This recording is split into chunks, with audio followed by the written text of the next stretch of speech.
Bonjour, bienvenue, merci. Nous allons parler aujourd'hui des aspects sécuritaires, mais également d'un parti politique qui fait partie de la majorité, c'est-à-dire l'Union Sacrée, avec un nouveau leadership aujourd'hui qui s'installe au niveau de l'UNC de Vital Kamerhe. Quels sont les rapports entre l'UNC et l'Union Sacrée aujourd'hui? Enfin, toujours faire partie de l'UNC ou faire partie de l'Union Sacrée, c'est la question fondamentale. Comment fonctionnent nos députés en ce moment avec beaucoup de dossiers à l'ordre du jour, la CENI, RAM, l'état des sièges. Alors, nous avons choisi aujourd'hui d'inviter quelqu'un qui est au centre un peu de tout ceci. C'est Bertin Mobonzik. Bienvenue. Merci beaucoup. Vous êtes député national de l'INC, de Vital Kamerhe, mais vous êtes surtout le président de la commission sécurité-défense à l'Assemblée nationale. C'est un peu vous...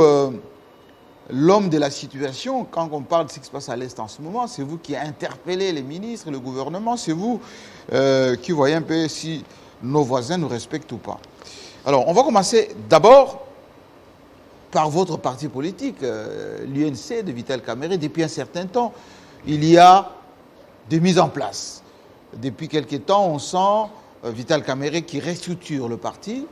On sent depuis quelques temps qu'il y a une nouvelle dynamique au sein de l'UNC de Kamerhe. Les jeunes ont le vent en poupe, dont vous-même. Alors, question directe, comment va l'UNC de Kamerhe? Merci, M. Jean-Marie, pour m'avoir invité à votre émission. L'Union pour la nation congolaise se porte très bien. Très bien, dites-vous. Et comme vous venez d'ailleurs de le dire, ça m'a fait plaisir lorsque vous étiez en train de le dire vous-même, que l'on sent. On sent qu'il y a une nouvelle dynamique. On sent qu'il y a quelque chose qui bouge au niveau de l'Union pour la nation congolaise depuis la mise en place et la restructuration qui a été faite par notre président national, l'honorable Vital Kamerhe. Et donc, je peux vous rassurer qu'à ce stade ici, lorsque vous regardez les différentes activités qui sont menées à travers la République, il y a des déploiements de tous les cadres dans les différentes provinces. Qu'est-ce qui se cache derrière tout ceci? Vous êtes en train de préparer votre séparation d'avec Tshisekedi. Vous êtes en train de montrer le muscle parce que Vital Kamerhe n'a pas eu qu'un des causes côté judiciaire et vous voulez maintenant montrer que sur le plan politique, vous pesez encore. Bon, on n'a pas à montrer que nous pesons encore parce que nous pesons. Toujours. Et vous pouvez vous rassurer que cela ne va pas s'arrêter aujourd'hui. Il n'y a rien de caché. Un parti politique vit avec ses activités. Et aujourd'hui, je pense que l'Union pour la nation congolaise, c'est d'ailleurs bien, je suis très content aujourd'hui, parce que vous êtes très positif à chaque fois que vous évoquez notre parti. Je peux vous rassurer que l'UNC va très bien, et avec à la tête notre nouveau secrétaire général, Billy Kambale, il y a effectivement une nouvelle dynamique. Et je pense que, bon, c'est aussi... Billy Kambale, nouvelle dynamique, mais on sent des contestations. On sent les générations au sein de l'UNC. La vieille école qui ne veut pas de ce vent implémenté maintenant par Vital Kamerhe.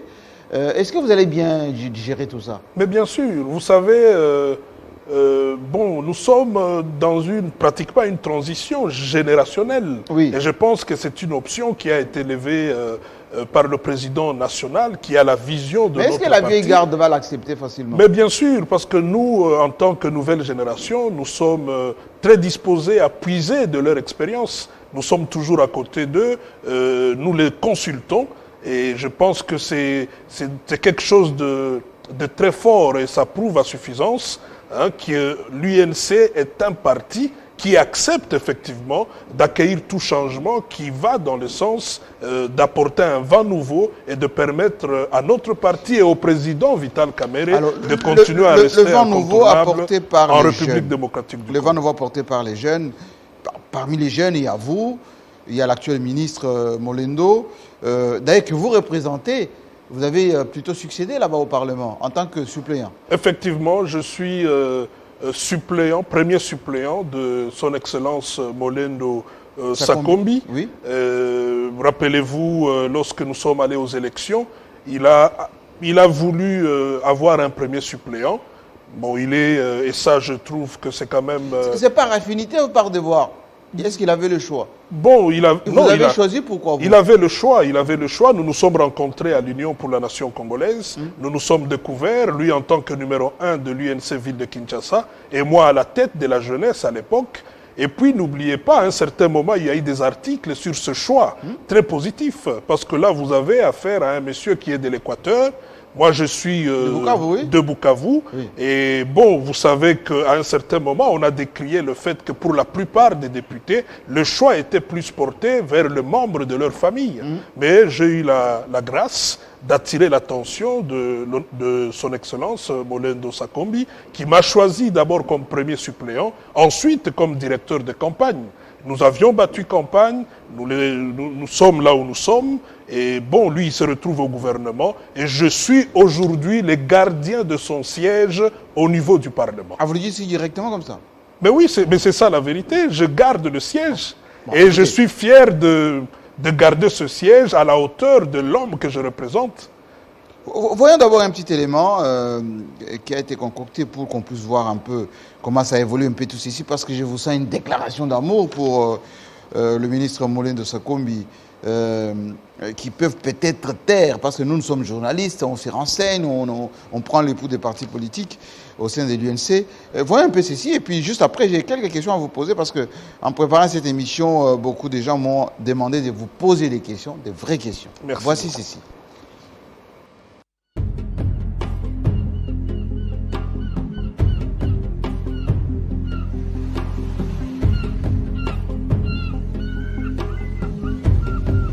Politiquement, le destin a fait de Molendo Sakombi et Bertin Mubondi une seule personne. Ils sont tous membres de l'Union pour la nation congolaise, UNC, depuis sa création et ont tous un point commun, à savoir le sens de la perfection et le goût de la grandeur, chose qui a fait leur succès dans le monde professionnel. Le destin a été maître de leur rencontre alors que la confiance mutuelle s'est imposée comme leur accompagnateur. C'est depuis maintenant 5 ans que Molendo Sakombi et Bertin Mubondi cheminent ensemble aux côtés du docteur Vita Kamere, telles deux rives d'une même rivière. Nous sommes en 2015. Lors de la restructuration du parti, le choix du fédéral UNC Ngaliema est porté sur Molendo Sakombi, fidèle lieutenant de Vita Kamere, pendant que Bertin Mubondi amorçait son dernier virage au sein de l'entreprise Samsung comme directeur corporate, entreprise qu'il a quittée définitivement par démission en 2016 pour se consacrer corps et âme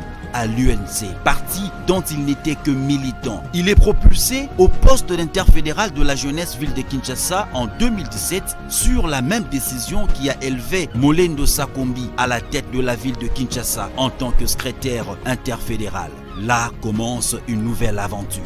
Les deux hommes se découvrent, s'estiment mutuellement pendant que la nature se charge de créer une complicité hors pair. Ensemble, ils montent une stratégie pour relever l'Union pour la nation congolaise, ces géants de la capitale affaiblis par la pression d'un régime aux abois. Ils y parviennent grâce à l'implication tous azimuts de jeunes et de femmes de l'UNC Kinshasa sous l'attention du président national Vita Kamere et du secrétaire général Mayuma Mbeke, Jean Baudouin, qui découvrent à leur tour les capacités de l'homme Bertin Mubondi. En 2018, en compagnie de Molendo Sakombi, son chef hiérarchique direct, et de Vita Kamere, leur patron commun, ils sont aux premières loges de toute la marche initiée par le CLC pour contraindre le président Kabila de quitter le pouvoir. Ils prennent goût aux grenades lacrymogènes qu'ils ne craignent plus jusqu'à obtenir leur gain de cause ensemble avec tout le peuple congolais qui s'est mis debout comme un seul homme. En 2018, Kabila accepte enfin de quitter le pouvoir en organisant des élections à tous les niveaux.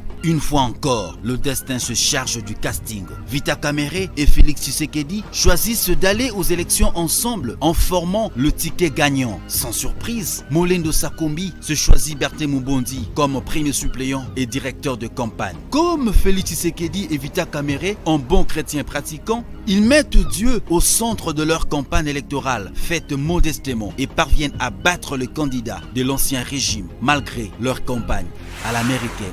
Félix Tshisekedi devient président de la République, pendant que c'est lui qui n'était jusque-là que secrétaire interfédéral ville de Kinshasa devient député national. Pendant les 8 mois d'attente du gouvernement, Molendo Sakombi et Bertin Mubundi s'est fixé comme objectif le recrutement massif de nouveaux adhérents à l'UNC. Ils y parviennent encore une fois grâce à leur engagement sans recul et leur complicité à nul autre pareil. Une fois encore, leur loyauté paye. Vita Kamere, devenu directeur de cabinet du président de la République Félix Tshisekedi, s'implique personnellement pour intégrer Molendo Sakombi au sein du nouveau gouvernement dirigé par le premier ministre Ilunga Inunkamba. Il est nommé ministre des Affaires foncières, chose qui propulse automatiquement son premier suppléant Bertin Mubundi à l'hémicycle de l'Assemblée nationale en tant que député. C'est la République tout entière qui profite maintenant du travail de ces deux hommes qui ne cessent d'innover dans l'exercice de leurs fonctions. Molendo Sakombi,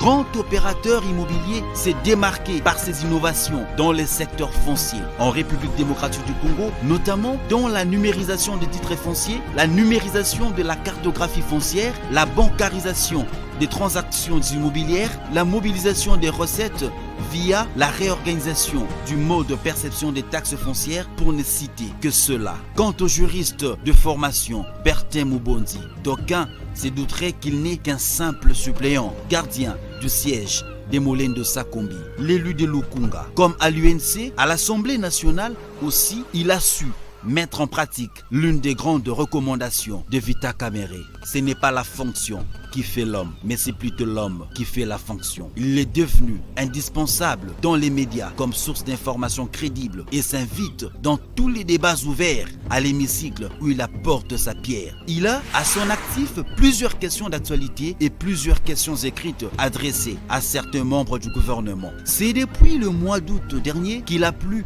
à la plénière de l'élever à la tête de la puissante commission permanente défense et sécurité de l'Assemblée nationale qu'il dirige aujourd'hui des mains de maître sous l'assistance des éminents parlementaires comme l'honorable Jacques Njoli, premier vice-président, honorable Moussaou, deuxième vice-président, l'honorable Moukassa, rapporteur, et l'honorable Chipama, rapporteur adjoint.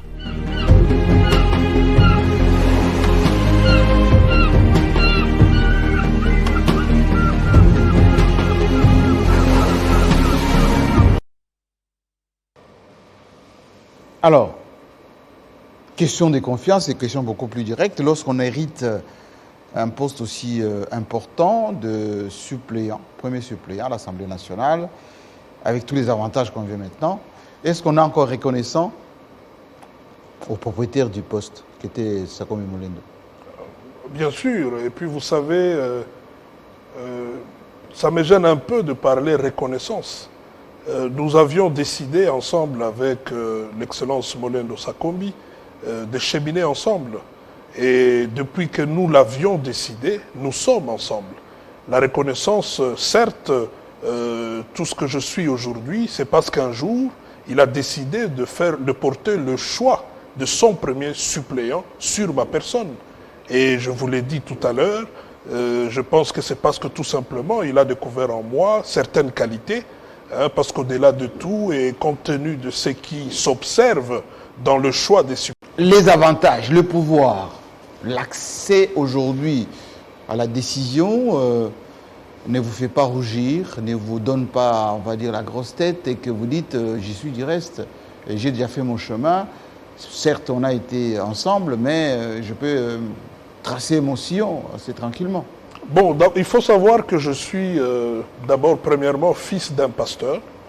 J'ai fait le collège, j'ai une certaine éducation et ce que vous évoquez là ne fait pas partie de mon éducation. Mais les Congolais sont ingrats, non? Oui, mais vous savez, là vous parlez des Congolais, je vous parle de moi.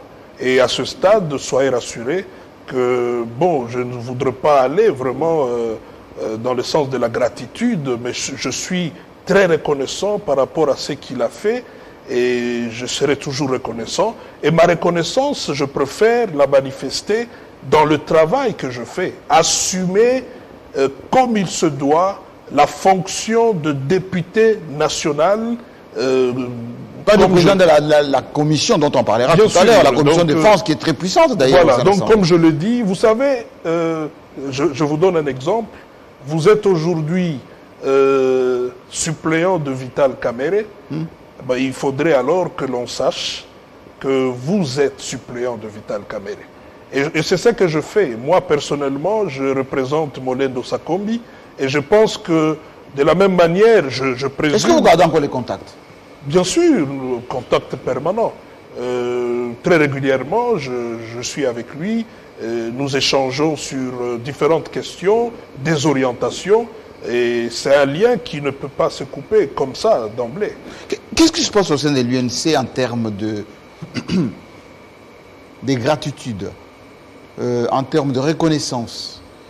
On voit toujours la plupart de vos cadres, une fois nommés ministres, et à un moment donné, ils lâchent Vital Kamerhe. À un moment donné, ils veulent prendre leur zèle. C'est quoi cette culture de lâcher votre mentor à chaque fois?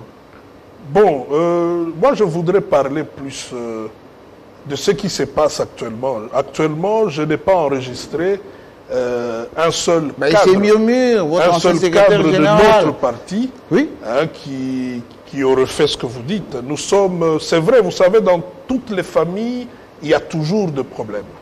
Mais je pense que à l'Union pour la nation congolaise, la grandeur que nous avons, c'est la capacité de gérer le problème. Je pose ma question autrement. Est-ce que les cadres de l'UNC ont peur du chômage? Bon, je poserai peut-être la question de savoir quel Congolais n'a pas peur du chômage. Oui, mais alors, pourquoi vous faites la politique si à chaque fois, quand vous êtes mis devant les choix à faire, rester au gouvernement, rester auprès du pouvoir, la plupart de vos cadres choisissent de quitter Vital Kamerhe? Bon, Monsieur Jean-Marie, permettez que je vous dise que aujourd'hui, tout ce que vous observez autour de notre parti politique, oui, c'est un choix que nous avions fait. Nous sommes fidèles et nous restons très engagés dans le parti, mais aussi notre loyauté, nous la manifestons régulièrement auprès de notre président national Vital Kamerhe. Il ne faut pas oublier que le président Vital aujourd'hui traverse des moments très difficiles. Très difficiles. Et oui, je pense que la meilleure façon... Qui est reconnaissant vis-à-vis de lui? La meilleure façon pour nous de lui prouver notre reconnaissance, c'est ce que vous observez. C'est le dynamisme au sein du parti, ce sont les activités, les déploiements dans les provinces. C'est d'ailleurs le meeting que nous allons organiser le 23 au stade ex-24 novembre, Cardinal Maloula. Vous aurez du monde? Bien sûr. Oui, souvent vous dites comme ça, après vous allez payer les gens qui vont venir remplir. L'UNC ne paye pas les gens. Je me rappelle d'ailleurs on a eu une émission ici avec vous, où vous me disiez que l'UNC n'existait plus, et 2 jours après, je vous avais demandé de suivre. Vous aviez vu comment toutes les provinces... Bon, il y avait l'engouement un tout petit peu ponctuel, parce qu'il y avait le procès Vital qui avait choqué un peu les gens. Mais aujourd'hui, vous avez quel... C'est quoi les biscuits que vous allez donner aux gens pour qu'ils viennent? Bon, vous allez constater encore une fois. Vous pouvez vous rassurer que l'Union pour la nation congolaise reste un grand parti.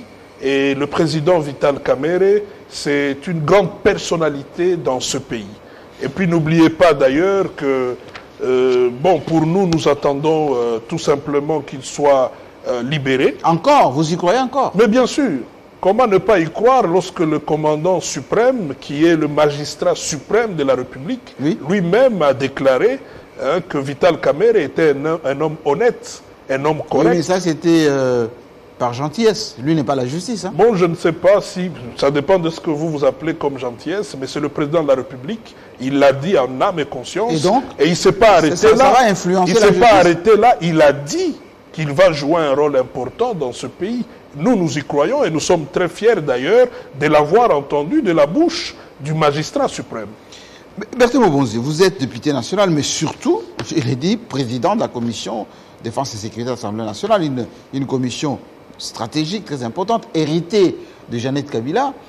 Je vous demande pas de faire les bilans.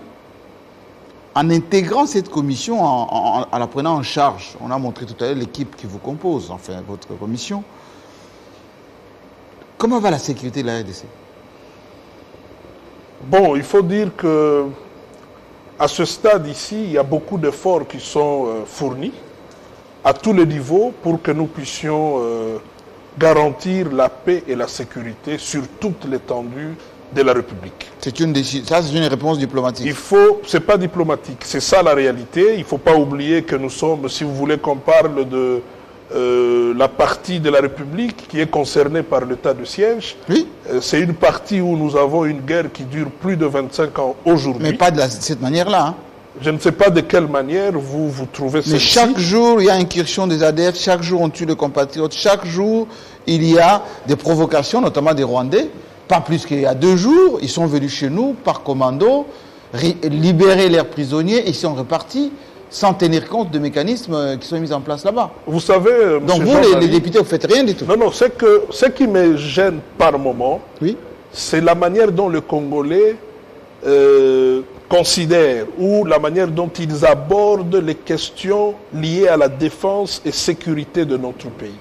C'est une matière effectivement très sensible, oui, et qui nécessite non seulement beaucoup de conscience, mais aussi beaucoup de réserve, parce que vous savez, il y a beaucoup d'informations qui circulent, mais qui ne sont pas forcément vraies. Ah bon? Et ça, je peux vous le dire, il y a des ennemis de la République qui peuvent parfois passer par les réseaux sociaux pour faire passer les fausses informations. Mais moi, je peux vous garantir, partant de la volonté manifeste du président de la République, son Excellence Félix Tshisekedi, lorsque vous prenez le gouvernement avec le Premier ministre qui a manifesté sa volonté de s'impliquer totalement dans tous les aspects sécuritaires de la République, si vous venez au niveau de l'Assemblée nationale, je pense qu'il y a un grand travail qui est en train d'être fait. Et le président de l'Assemblée avait décidé que la commission que je préside puisse essayer de faire une évaluation de l'état de siège, oui, avec un rapport qui a été approuvé à l'unanimité et des recommandations qui sont remontées auprès du magistrat suprême. Monsieur le député, on a l'impression que votre Assemblée est devenue la caisse des résonances, chambre d'enregistrement complètement. Vous n'êtes là que pour prolonger l'état de siège. Le ministre de la Défense n'est pas inquiété. Il y a des rapports qui nous parviennent de l'Est qui sont très inquiétants. À quoi vous servez finalement? Nous sommes en train de faire le travail et je pense que les résultats, vous allez les constater très bientôt. Vous savez, Monsieur Jean-Marie, le travail lié à la sécurité défense, c'est un travail qu'on fait pas forcément avec beaucoup de bruit. Et moi, je peux vous garantir, vous aviez suivi, mais bien sûr, les résultats, vous allez les avoir. Je vous ai dit tout à l'heure qu'il y a eu des recommandations faites pour que nous puissions, par exemple, redéfinir certaines choses autour de l'état de siège. Oui. Et nous pensons que le magistrat suprême... Votre bilan, vous, de l'état de siège, c'est quoi? Comment? Les bilans. Les bilans à ce stade. Du président de la Commission défense et sécurité, de l'état de siège au Nord Kivu, à Ituri, aujourd'hui. Le bilan, positif ou négatif? Le bilan à ce stade, oui, est mitigé. Et alors, mitigé, ça veut dire que ça marche pas. Comprenez? Et donc, ce n'est pas pour rien qu'au niveau de l'Assemblée nationale, on a décidé de faire une évaluation à mi-parcours de l'état de siège. Mais vous avez inquiété qui? C'était important. Vous avez inquiété qui, en tant que Parlement, en tant qu'autorité budgétaire, c'est vous qui votez les budgets ou qui autorisez que le gouvernement envoie les moyens selon nos militaires et aux policiers qui sont à l'Est? Bien sûr. Mais quel résultat? Malheureusement, vous ne me laissez pas le temps de parler. Vous avez la parole. Mais je peux vous garantir que nous ne sommes pas ici pour inquiéter qui que ce soit. Nous sommes ici pour garantir la paix et la sécurité aux Congolais. Et tout ce que nous faisons doit aller dans ce sens-là. Nous ne sommes pas là pour bloquer la machine. Il y a une décision qui a été prise par le président de la République, qui a été très bien accueillie par la population de ces 2 provinces sous état de siège. Aujourd'hui, il s'avère qu'il y a des difficultés, il y a des problèmes qui font que nous avons l'impression que l'état de siège n'est pas en train de donner les résultats escomptés. Voilà pourquoi oui, un travail de fond a été fait. Il ne faut pas cracher sur cela, monsieur Jean-Marie. On a eu le ministre de la Défense, le ministre de la Justice, de l'Intérieur, on a eu le ministre des Finances et du Budget, le chef d'état-major général. Le chef de l'État a autorisé que les 2 gouverneurs militaires fassent le déplacement pour venir être auditionnés au niveau du Parlement. Pour quel résultat? Pour un résultat important, celui de comprendre c'est quoi le problème, qu'est-ce qui doit être fait pour améliorer les choses, comment il faut le faire, dans combien de temps nous pouvons être en mesure de le faire. Et vous pouvez vous rassurer que toutes ces informations ont été remontées à qui de droit. Mais et nous attendons... À part quelques procès des militaires qui ont été condamnés, sur le plan, on va dire, financier, il y a eu le président lui-même avait décrié d'abord des effectifs un peu fictifs qu'on avait constatés, l'efficacité sur les terrains, les bilans concrets de ce qui se passe là-bas. Tout ceci, ça fait quand même, excusez-moi du peu de résultats pour autant d'argent dépensé. Dommage que je suis soumis à beaucoup de réserves sur certaines matières, Oui. mais vous pouvez vous rassurer que le travail qui a été fait a identifié effectivement pourquoi ça ne marche pas.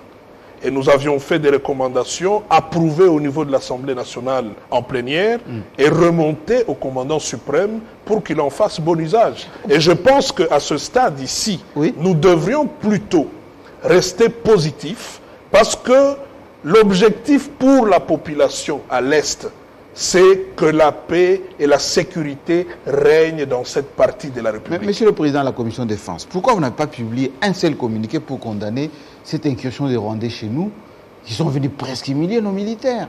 Et heureusement qu'il y a eu le renfort des FARDC pour le faire fuir. Bon, le porte-parole du gouverneur militaire Oui. s'est prononcé là-dessus. Je ne pense pas que si c'était important de faire un communiqué par rapport à ça. Et il y a des réunions qui se tiennent. Est-ce que vous avez saisi le mécanisme? Il y a des réunions qui se tiennent. Il ne faut pas oublier que le Rwanda, c'est un pays voisin avec lequel nous avons certains Mais qui nous accords. nargue à chaque fois. Avec lequel nous avons certains accords. Oui. Et il y a une façon de gérer les choses qui n'est pas forcément dans cette précipitation autour des communiqués. Et je peux vous rassurer, comme je l'ai dit encore tout à l'heure, Mais quand eux-mêmes, en matière de sécurité, l'ambassadeur rwandais minimise, eux-mêmes ils disent que ce n'est pas important, mais que notre population souffre sur place. Et les gens se sentent parfois humiliés sur place. Ça ne doit pas vous choquer quand même en tant que représentant du peuple. tout ce qui se fait sur notre territoire, Oui. par une armée étrangère, nous concerne, nous interpelle et nous intéresse au plus haut point. Et notre souci, bien évidemment, c'est de nous rassurer que la population de ce coin-là peut être en sécurité, mais aussi avoir la paix. Et c'est pour ça que nous sommes là. Nous y travaillons ensemble avec l'armée, ensemble avec la police. Il y a toute une stratégie qui a été mise en place et il y a cette volonté. Il faut vraiment faire attention. C'est important de mettre un accent là-dessus. C'est cette volonté qui est là et qui prouve à suffisance que tout le monde est entré aujourd'hui d'œuvrer de manière à ce que nous puissions aller vers la paix et la sécurité dans notre pays. Monsieur le député, votre assemblée pose problème aujourd'hui. Entre le RAM, la CENI, les bagarres que vous avez chez vous, est-ce que vous pensez que le peuple vous fait encore confiance aujourd'hui? Bien sûr, bien sûr. Mais avec ces spectacles. Non, écoutez, M. Jean-Marie, lorsque vous affirmez que notre assemblée pose problème, je me demande de quel problème vous faites Le premier allusion. problème, vous autorisez le ministre de NTIC de continuer à ponctionner l'argent de la maman qui vend les Bakayabu, les Ndunda, indûment, sans texte de l'Assemblée. Mais alors je pense que vous êtes mal informé. Parce que le ministre est arrivé et les conclusions de notre collègue qui était initiateur de la question orale avec débat étaient claires. Oui. Nous ne voulons pas de cette taxe. Ça continue. On a été clair. Ça continue. Mais c'est la gestion de la République. Ce n'est pas vous n'en voulez pas et ça disparaît. Je crois qu'il y a eu un conseil de ministres et le Premier ministre s'est prononcé pour dire le gouvernement a compris le cri de détresse de la population. Maintenant, nous attendons qu'il y ait une décision. Mais à aucun moment, au niveau de l'Assemblée, on a autorisé qu'on puisse continuer à percevoir cette taxe RAM qui pose problème, qui nous dérange tous et qui nous embête. Autre point, Berthe Mobonzi. Quand même, vous êtes un grand juriste, un bon avocat. Est-ce qu'il y a une commission paritaire? Bien sûr. Composée de qui? Mais composée de tous les membres qui devaient y être. Vous savez. Citez-moi 2 noms ou 3 noms de l'opposition. C'est la réponse que je voulais donner. Oui. Vous savez, c'est malheureux parfois de gérer la République avec des intérêts personnels. Ici, il est question de permettre à ce que nous puissions organiser les élections dans le temps prévu par notre Constitution. Alors, il ne faudrait pas que nous puissions céder Donc, tant qu'à faire, on peut il ne travestir faudrait pas que les nous textes. puissions céder aux caprices de ceux qui sont mal intentionnés. Cela veut dire qu'il pose des actes avec intention de nuire, avec intention de faire à ce que nous puissions nous retrouver dans une situation, par exemple, de glissement. Vous savez ce que ça veut dire. On a vécu ça avec l'ancien régime. Donc j'imagine que vous avez toutes les informations là-dessus. Est-ce normal? Et tout ce qui peut arriver si nous en arrivons là. Donc le président de la République, on y est presque parce qu'on n'a encore rien prévu. Le président de la République est déterminé que nous puissions avoir des élections dans le temps prévu par la Constitution. Et il ne faudrait pas qu'on traîne le pied. Est-ce normal que le président de la commission PAJ peut être en même temps président de la commission ponctuelle paritaire? Monsieur Jean-Marie, je pense qu'ici... Les juristes vous suivent, hein? Mais bien sûr, je vais répondre. Mais je vais répondre autrement. Vous savez, on ne gère pas la République avec passion. Et on ne gère pas la République avec des intentions qui vont dans le sens de perturber la bonne gestion qui peut être implémentée par n'importe quel pouvoir. Mais je suis en train de dire. Est-ce que le professeur Mbata peut être à la fois professeur président Mbata, PAJ et national, en même temps commission paritaire? Le professeur Mbata, député national, oui. Il a fait son travail en tant que président de la commission paritaire. Oui. Il a déposé son rapport qu'ils ont présenté en plénière, qui a été adopté. Et aujourd'hui, on a entériné au niveau du Parlement la liste. C'était autorisé ou pas? Mais bien sûr, président, en même temps PAJ. À ce stade ici, c'est une page qui est tournée. Et nous devrions regarder maintenant vers l'avenir.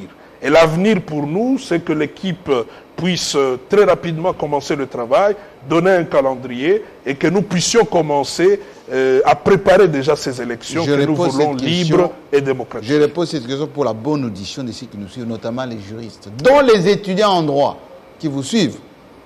Maître Mobonzi, est-ce normal que le président de PAJ peut être concomitamment président PAJ et président de la commission paritaire ponctuelle? D'abord, ce n'est pas une commission ponctuelle. La commission paritaire n'est pas ponctuelle. Ça, c'est la première chose. Et vous devez savoir que lorsqu'on institue une commission paritaire, c'est une commission qui a un rôle précis. En fait, le rôle, c'est d'aider la plénière. C'est ça, ad hoc. C'est ça le rôle. Oui, c'est ad hoc. Aider la plénière, ad hoc, aider la plénière et revenir vers nous pour que nous puissions maintenant décider par rapport à leur rapport. Et c'est ce qui a été fait. Mais ça ne vous gêne pas, vous? Non, mais ça que le prof soit quelqu'un qui a été à la fois juge et parti. Moi, je suis plutôt très ravi de constater qu'il a fait un bon travail, un rapport qui a été présenté en plénière et que la majorité a approuvé. Et aujourd'hui, nous avons la liste qui a été entérinée et donc nous pouvons espérer, et la population, je crois, nous suit, la population veut que nous puissions aller aux élections. Vous avez lu la correspondance de Moïse Katumbi au président de la République? Bon, oui, j'ai lu, mais j'étais quand même... Il fustige tout ça. J'étais quand même un peu sidéré, et ce n'est pas la première fois. Il est membre de l'Union Sacrée, mais il n'est pas d'accord avec cette démarche. Ce n'est pas la première fois que je vous l'ai dit. Moi, je ne suis pas de ceux qui pensent qu'il faut toujours communiquer à travers les réseaux sociaux. Surtout pour une correspondance adressée au président de la République, dont la primeur, malheureusement, a été réservée à la population du monde à travers les réseaux sociaux. Et vous pensez que Katumbi a tort de dire que vous ne respectez pas des textes, la Constitution est bafouée à chaque fois, il y a du montage méli-mélo qui risque de plonger le pays dans le désordre? Mais il y a des institutions pour ça. S'il pense qu'il a été lésé, il peut aller s'adresser à ces institutions pour un arbitrage. Mais à ce stade, au niveau du Parlement, le travail se fait et nous allons continuer selon la volonté du peuple de garantir les élections et les bonnes et permettre qu'il y ait cette alternance de manière permanente. Est-ce que l'Union Sacrée a encore de beaux jours devant elle lorsque on sent ces dissensions entre Katumbi et Tshisekedi? On sent, vous de l'UNC, même si vous faites un peu semblant d'être en bon terme, qu'en réalité, on vous a déjà scié l'arbre depuis un certain temps, et que demain, on risque de vous mettre de côté, comme c'est le cas de Katumbi aujourd'hui. Vous l'êtes déjà de côté d'ailleurs, l'UNC. Bon, vous savez, il y a beaucoup de paramètres. Et notre accord va au-delà. Qu'est-ce qui reste encore? Notre accord va au-delà. Regardez-moi cette photo. Qu'est-ce qui reste encore entre Félix Tshisekedi et Moïse Katumbi? Mais nous avons des ministres de Katumbi au gouvernement. Ah, seulement ça? Nous avons des députés de Katumbi dans l'union sacrée. Et Mais donc pourquoi, nous travaillons ensemble en équipe. Et pourquoi quand on dénonce les débauchages? Oui, dénoncer ne pas dire... Débauchage. Dénoncer, je ne sais pas. Est-ce qu'il y a eu débauchage? Lui-même sait. Je ne suis pas de son parti politique ou bien du groupe politique pour savoir qui a été débauché. Mais ce que je sais, c'est qu'il y a une stabilité au sein de l'Union sacrée. Nous sommes en train de faire les choses de manière à accompagner le président de la République dans sa vision.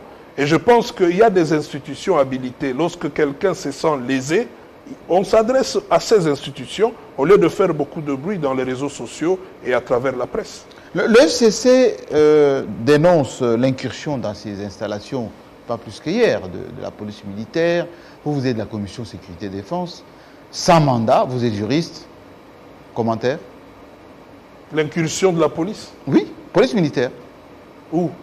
Dans les installations de l'IFCC. Pas plus qu'hier. C'est Raymond Chibanda qui a tweeté d'ailleurs, qui a communiqué d'ailleurs largement là-dessus. Vous pensez que c'est normal que la police militaire intervienne dans l'installation d'une plateforme politique sans mandat à la recherche des armes? C'est ce que je viens de dire, M. Jean-Marie. Oui. La plateforme politique, elle affronte ce genre de situations, mais il y a des institutions vers lesquelles la plateforme peut aller pour poser le problème et clarifier les choses. Vous croyez pas à la justice de notre pays? Mais bien sûr, nous y travaillons. C'est pour ça que nous sommes là. C'est pour ça que nous sommes là. Je reviens d'une cérémonie de prestation de serment des inspecteurs de la police. C'est parce que c'est des gens qui veulent faire le travail autrement. Il y a une volonté aujourd'hui, M. Jean-Marie, qui part du président de la République, qui est reflétée à travers le Premier ministre et tout son gouvernement. Au niveau de l'Assemblée, il y a une majorité union sacrée qui veut vraiment faire les choses autrement. Et puis vous avez le Sénat aussi qui est là. Et vous pouvez vous rassurer que nous sommes déterminés à faire les choses autrement. Mais est-ce qu'il n'y a pas une culture d'intimidation, d'utilisation de la justice à des fins politiques? Je donne le cas de Vital Kamerhe, votre mentor. Je donne le cas de Matata Mponyo. Aujourd'hui, on sent maintenant que l'FCC est en train d'être en quelque sorte intimidé à chaque fois. Et vous êtes en train de dire, sur qu'il est, il n'y a rien à voir. Bon, je ne suis pas du FCC pour savoir si vous êtes intimidé de manière permanente, mais je peux vous rassurer que la justice, et lorsque le président de la République ne cesse de répéter qu'il faut instaurer l'état de droit, c'est un processus. Mais Vital Kamerhe est victime de ça. Vous savez, l'état de droit aujourd'hui, oui. L'état de droit dont on parle, ce n'est pas qu'on arrive, on l'installe. Et lorsqu'on dit qu'on doit instaurer l'état de droit, cela veut dire qu'on trouve quelle situation déjà au préalable? On trouve une justice avec beaucoup de problèmes. Et c'est un processus. Et dans le processus, on peut toujours continuer à observer certains dérapages. Et cela ne voudrait pas dire qu'on crache directement sur le système. Est-ce que c'est voulu, pas voulu, Comment? cette utilisation de la justice à des fins politiques? C'est voulu, pas voulu? Par qui? Utilisation de la justice à des fins Par politiques. ceux qui veulent instaurer une certaine pensée unique. Je ne sais pas. Peut-être qu'il faut leur poser la question. Tout ce que je sais, par exemple, pour le cas de mon président, oui. Il a été en justice et il a été prouvé clairement qu'il n'y avait pas d'éléments qui prouvaient qu'il était impliqué dans un quelconque détournement.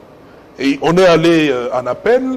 Vous avez vu comment les choses ont évolué. Aujourd'hui, nous sommes dans une situation où le président de la République, qui est le magistrat suprême, lui-même, vous savez, lorsqu'on dit que Vital Kamerhe est un homme correct, un homme honnête, tout à l'heure vous avez évoqué les étudiants. Lorsque le magistrat suprême le dit, je pose la question, est-ce qu'un homme correct, un homme honnête a sa place en prison? Dernière question. Voilà. Est-ce que le président de la République qui est là peut signer une ordonnance pour entériner le choix de Kadima? Selon Vital Kamerhe, selon vous, INC? Écoutez, il y a un processus. D'abord, le premier processus, c'était au niveau du Parlement, et puis ça continue. Je ne peux pas me prononcer par rapport à ce qui va se faire au niveau du président de la République, mais la suite logique, c'est l'ordonnance qui va être signée par le président de la République. Vous êtes pour ou contre? Je vous ai dit qu'il faut qu'on avance. Monsieur Jean-Marie, il faut qu'on avance. Nonobstant les dysfonctionnements. Il n'y a aucun dysfonctionnement. La Constitution demande que ça soit entériné au Parlement. Et ça a été fait. Et mais après lorsque ça... le monsieur de l'église kimbanguiste, vous êtes juriste, condamné, n'a pas qualité pour engager les kimbanguistes, vous le savez, et vous le maintenez. L'Assemblée nationale a été notifiée quant à ce. Vous continuez à ne pas le faire. Lorsqu'il est dit que la SENCO est seule à engager, ou plutôt à présenter cette liste au niveau de l'Assemblée nationale, et ça n'a pas été la SENCO ou le président de la SENCO, tout ceci constitue quand même des dysfonctionnements. Pourquoi vous passez outre? Non, je ne sais pas. Apparemment, on ne s'est pas compris. Ben, répétez. Moi, je voudrais que vous puissiez comprendre une seule chose. Nous sommes dans un processus, et lorsque vous constatez qu'il y a quelque chose qui est en train de bloquer le processus de manière vraiment volontaire, on trouve un mécanisme tout en respectant, bien évidemment, les textes et lois de la République pour que nous puissions évoluer. Et à ce stade ici, nous évoluons. On a passé l'étape de l'entérinement. Nous attendons que le président puisse signer l'ordonnance. Donc il va signer l'ordonnance. C'est la question qu'on vous pose par Marcel Kanga, qui est à Libreville en ce moment. Il dit, comment est-ce qu'en tant que vous, en tant que juriste, comment vous pouvez autoriser le président de la République à signer l'ordonnance alors que le membre déposé, la liste était complète? Non, d'abord à sa question, j'ai dit, ce n'est pas à nous d'autoriser au président de la République. Le président de la République, c'est une institution. D'être pour. C'est une institution. Bon, on n'a même pas à être pour ou contre. Oui. On a fait le travail à notre niveau. C'est son intime conviction. On a fait le travail à notre niveau en tant qu'institution Parlement. En livrant une liste incomplète. Et maintenant, aujourd'hui, le président va suivre à son niveau en tant qu'institution pour signer l'ordonnance. Mais la liste est incomplète. Mais on a laissé des vides pour que ceux qui bloquent volontairement la République puissent prendre leur temps, et au moment où ils vont se dire, écoutez, ce train ici qu'on pensait bloqué continue à évoluer, peut-être qu'ils vont rattraper ce train à, je ne sais pas, si nous quittons... On va débaucher ou pas pour compléter la liste? On n'a pas besoin de débaucher. Les individus, au lieu de s'adresser aux plateformes. C'est resté vide, on attend qu'eux puissent envoyer les personnes qui vont occuper le poste. Laurent, qui est à Paris, vous demande pourquoi les ministres de l'UNC sont au gouvernement et les députés ne jurent que par le pouvoir et s'en foutent du sort de Vital Kamerhe. Bon, il est peut-être mal informé, hein? Et c'est ce que j'étais en train de dire tout à l'heure. L'accord qu'il y a eu entre l'Union pour la nation congolaise et l'UDPS pour faire le cash et aller ensemble ticket gagnant Vital Kamerhe et Félix Tshisekedi, le président Vital Kamerhe le dit lui-même. Ça tient encore. Il le dit lui-même régulièrement. Ça tient encore. Ce sont des accords qui vont au-delà des individus. Mais ce sont des accords qui tiennent compte de la gestion de la République et trouver des solutions aux préoccupations des Congolais. Nous sommes très préoccupés par la situation de notre président national, mais cela ne doit pas nous empêcher de rester focalisés sur ce que lui-même nous a toujours demandé, le bien-être des Congolais, et se rassurer que la République fonctionne normalement. Et c'est le rôle que nous jouons dans les institutions. On va vous suivre de près pour savoir si vous allez encore continuer à soutenir Vital Kamerhe ou vous allez choisir d'être au gouvernement. Dernière petite question, vous aurez du monde ou pas au stade Cardinal Maloula? Le 23 au stade Cardinal Maloula, oui. Un meeting organisé par le secrétaire général Billy Kambale, avec tout le staff, comme c'est dans la ville de Kinshasa, moi en tant que numéro 1 de la ville de Kinshasa, nous sommes tous mobilisés pour que ça soit une réussite. À partir de 11h, on va commencer à recevoir nos membres, et si vous envoyez vos caméras, je pense que vous allez constater de vous-même que l'Union pour la nation congolaise reste un parti incontournable, et le président Vital Kamerhe, une autorité de taille dans ce pays. On le salue, Vital Kamerhe, et j'espère qu'il se porte, selon nos informations, de mieux en mieux, et tant mieux d'ailleurs. Vous, on vous suivra de près au niveau de l'Assemblée nationale, et comme vous êtes maintenant dans bon terme, pour ne pas dire vous continuez à être en bon terme avec Moulin de Sakombi, que vous représentez là-bas, c'est bien pour vous.